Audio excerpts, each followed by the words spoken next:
بسم اللہ الرحمن الرحیم، اللہ کے نام سے جو رحمان اور رحیم ہے۔ الم تر الى الذین یزعمون انہم آمنوا بما انزل الیک وما انزل من قبلک يريدون أن يتحاكموا إلى الطاغوت وقد أمروا أن يكفروا به ويريد الشيطان أن يضلهم ضلالا بعيدا۔ اے نبی، تم نے دیکھا نہیں ان لوگوں کو جو دعویٰ تو کرتے ہیں کہ ہم ایمان لائے ہیں اس کتاب پر جو تمہاری طرف نازل کی گئی ہے اور ان کتابوں پر جو تم سے پہلے نازل کی گئی تھیں، مگر چاہتے یہ ہیں کہ اپنے معاملات کا فیصلہ کرانے کے لیے طاغوت کی طرف رجوع کریں، حالانکہ انہیں طاغوت سے کفر کرنے کا حکم دیا گیا تھا۔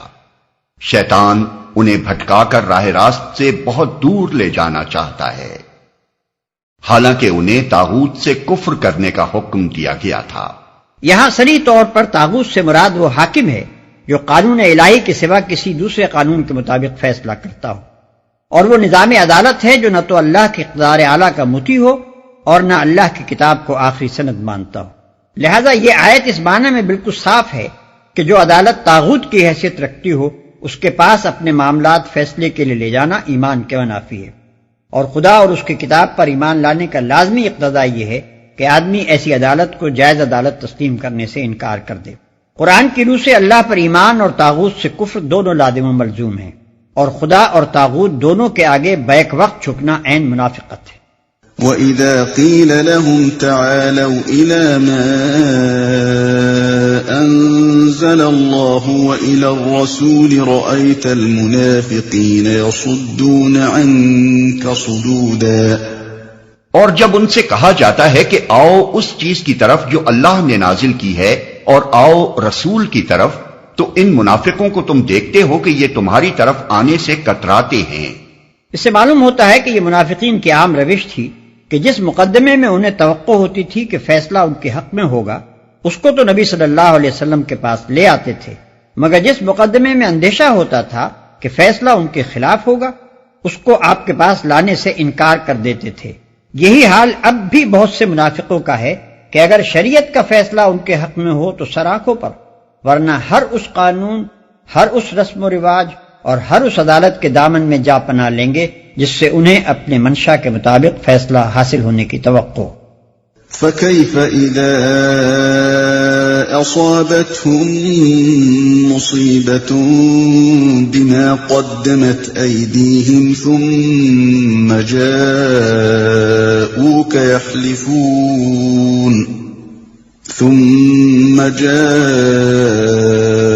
يَحْلِفُونَ بِاللَّهِ إِنْ أَرَدْنَا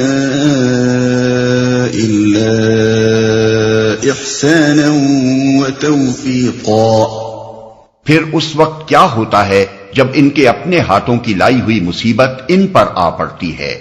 اس وقت یہ تمہارے پاس قسمیں کھاتے ہوئے آتے ہیں اور کہتے ہیں کہ خدا کی قسم ہم تو صرف بھلائی چاہتے تھے اور ہماری نیت تو یہ تھی کہ فریقین میں کسی طرح موافقت ہو جائے۔ اس وقت یہ تمہارے پاس قسمیں کھاتے ہوئے آتے ہیں۔ غالباً اس سے مراد یہ ہے کہ جب ان کی اس منافقانہ حرکت کا مسلمانوں کو علم ہو جاتا ہے اور انہیں خوف ہوتا ہے کہ اب باز پرس ہوگی اور سزا ملے گی، اس وقت قسمیں کھا کھا کر اپنے ایمان کا یقین دلانے لگتے ہیں۔ أولئك الذين يعلم الله ما في قلوبهم فأعرض عنهم وعظهم وقل لهم في أنفسهم قولا بليغا۔ اللہ جانتا ہے جو کچھ ان کے دلوں میں ہے، ان سے تعرض مت کرو، انہیں سمجھاؤ اور ایسی نصیحت کرو جو ان کے دلوں میں اتر جائے۔ وما أرسلنا من رسول إلا ليطاع بإذن الله وَلَوْ أَنَّهُمْ إِذ ظَّلَمُوا أَنفُسَهُمْ جَاءُوكَ فَاسْتَغْفَرُوا اللَّهَ وَاسْتَغْفَرَ لَهُمُ الرَّسُولُ لَوَجَدُوا اللَّهَ تَوَّابًا رَّحِيمًا۔ انہیں بتاؤ کہ ہم نے جو رسول بھی بھیجا ہے اسی لیے بھیجا ہے کہ اذن خداوندی کی بنا پر اس کی اطاعت کی جائے۔ اگر انہوں نے یہ طریقہ اختیار کیا ہوتا کہ جب یہ اپنے نفس پر ظلم کر بیٹھے تھے تو تمہارے پاس آ جاتے اور اللہ سے معافی مانگتے اور رسول بھی ان کے لیے معافی کی درخواست کرتا تو یقیناً اللہ کو بخشنے والا اور رحم کرنے والا پاتے۔ انہیں بتاؤ کہ ہم نے جو رسول بھی بھیجا ہے اسی لیے بھیجا ہے کہ اذن خداوندی کی بنا پر اس کی اطاعت کی جائے۔ یعنی خدا کی طرف سے رسول اس لیے نہیں آتا ہے کہ بس اس کی رسالت پر ایمان لے آؤ اور پھر اطاعت جس کی چاہو کرتے رہو، بلکہ رسول کے آنے کی غرض ہی یہ ہوتی ہے کہ زندگی کا جو قانون وہ لے کر آیا ہے تمام قوانین کو چھوڑ کر صرف اسی کی پیروی کی جائے، اور خدا کی طرف سے جو احکام وہ دیتا ہے تمام احکام کو چھوڑ کر صرف انہی پر عمل کیا جائے۔ اگر کسی نے یہی نہ کیا تو پھر اس کا محض رسول کو رسول مان لینا کوئی معنی نہیں رکھتا۔ فَلَا وَرَبِّكَ لَا يُؤْمِنُونَ حَتَّى يُحَكِّمُوكَ فِيمَا شَجَرَ بَيْنَهُمْ ثُمَّ لَا يَجِدُوا فِي أَنفُسِهِمْ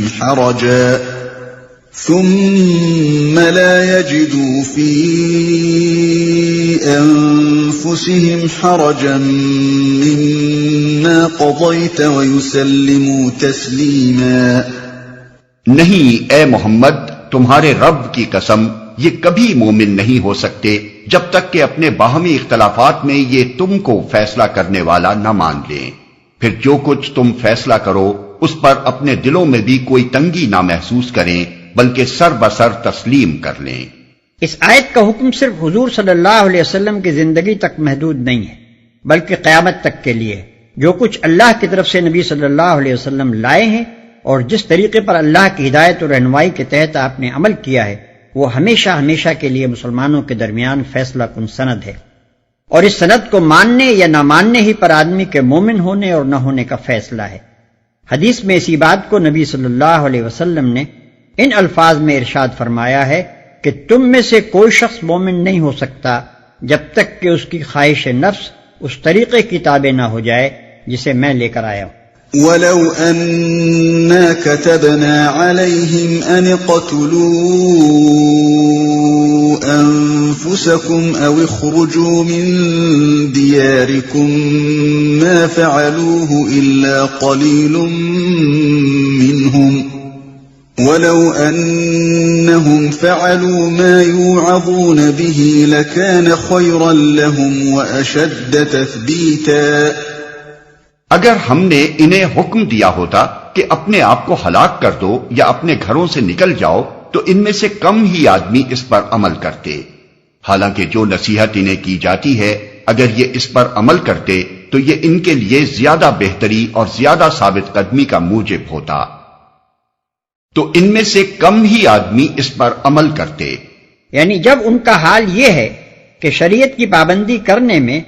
ذرا سا نقصان یا تھوڑی سی تکلیف بھی یہ برداشت نہیں کر سکتے تو ان سے کسی بڑی قربانی کی ہرگز توقع نہیں کی جا سکتی۔ اگر جان دینے یا گھر بار چھوڑنے کا مطالبہ ان سے کیا جائے تو یہ فوراً بھاگ کھڑے ہوں گے اور ایمان و اطاعت کے بجائے کفر و نافرمانی کی راہ لیں گے، تو یہ ان کے لیے زیادہ بہتری اور زیادہ ثابت قدمی کا موجب ہوتا۔ یعنی اگر یہ لوگ شک اور تذبذب اور تردد چھوڑ کر یکسوئی کے ساتھ رسول کی اطاعت و پیروی پر قائم ہو جاتے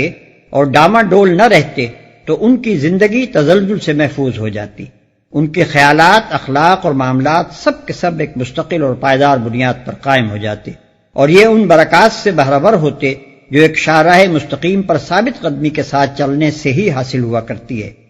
جو شخص تذبذب اور تردد کی حالت میں مبتلا ہو کبھی اس راستے پر چلے اور کبھی اس راستے پر، اور اطمینان کسی راستے کے بھی صحیح ہونے پر اسے حاصل نہ ہو، اس کی ساری زندگی نقش بر آب کی طرح بسر ہوتی ہے اور صحیح لا حاصل بن کر رہ جاتی ہے۔ وَإِذًا لَآتَيْنَاهُمْ مِن لَّدُنَّا أَجْرًا عَظِيمًا۔ اور جب یہ ایسا کرتے تو ہم انہیں اپنی طرف سے بہت بڑا اجر دیتے. وَلَهَدَيْنَاهُمْ صِرَاطًا مُسْتَقِيمًا، اور انہیں سیدھا راستہ دکھا دیتے. یعنی جب وہ شک چھوڑ کر ایمان و یقین کے ساتھ رسول کی اطاعت کا فیصلہ کر لیتے تو اللہ کے فضل سے ان کے سامنے صحیح و عمل کا سیدھا راستہ بالکل روشن ہو جاتا اور انہیں صاف نظر آ جاتا کہ وہ اپنی قوتیں اور محنتیں کس راہ میں صرف کریں جس سے ان کا ہر قدم اپنی حقیقی منزل مقصود کی طرف اٹھے. وَمَن يُطِعِ اللَّهَ وَالرَّسُولَ فَأُولَئِكَ مَعَ الَّذِينَ أَنْعَمَ اللَّهُ عَلَيْهِم مِّنَ النَّبِيِّينَ وَالصِّدِّيقِينَ وَالشُّهَدَاءِ وَالصَّالِحِينَ وَحَسُنَ أُولَئِكَ رَفِيقًا. جو اللہ اور رسول کی اطاعت کرے گا وہ ان لوگوں کے ساتھ ہوگا جن پر اللہ نے انعام فرمایا ہے، یعنی انبیاء اور صدیقین اور شہداء اور صالحین. کیسے اچھے ہیں یہ رفیق جو کسی کو میسر آئیں. انبیاء اور صدیقین اور شہداء اور صالحین. صدیق سے مراد وہ شخص ہے جو نہایت راست باز ہو، جس کے اندر صداقت پسندی اور حق پرستی کمال درجے پر ہو، جو اپنے معاملات اور برتاؤ میں ہمیشہ سیدھا اور صاف طریقہ اختیار کرے. جب ساتھ دے تو حق اور انصافی کا ساتھ دے اور سچے دل سے دے، اور جس چیز کو حق کے خلاف پائے اس کے مقابلے میں ڈٹ کر کھڑا ہو جائے اور ذرا کمزوری نہ دکھائے. جس کی سیرت ایسی ستھری اور بے لوث ہو کہ اپنے اور غیر کسی کو بھی اس سے خالص راست روی کے سوا کسی دوسرے طرز عمل کا اندیشہ نہ ہو. شہید کے اصلی معنی گواہ کے ہیں. اس سے مراد وہ شخص ہے جو اپنے ایمان کی صداقت پر اپنی زندگی کے پورے طرز عمل سے شہادت دے. اللہ کی راہ میں لڑ کر جان دینے والے کو بھی شہید اسی وجہ سے کہتے ہیں کہ وہ جان دے کر ثابت کر دیتا ہے کہ وہ جس چیز پر ایمان لایا تھا اسے واقعی سچے دل سے حق سمجھتا تھا اور اسے اتنا عزیز رکھتا تھا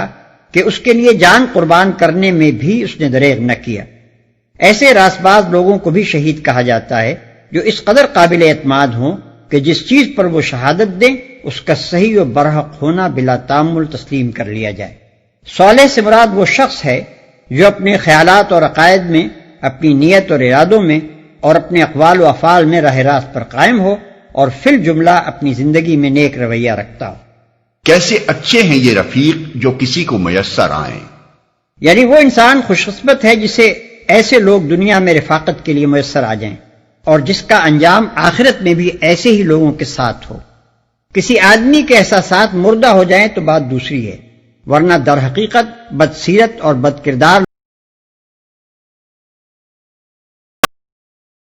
آخرت میں بھی آدمی انہی کے ساتھ اس انجام سے دوچار ہو جو ان کے لیے مقدر ہے.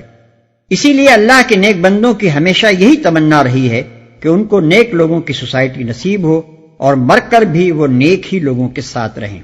ذلك الفضل من الله وكفى بالله عليما.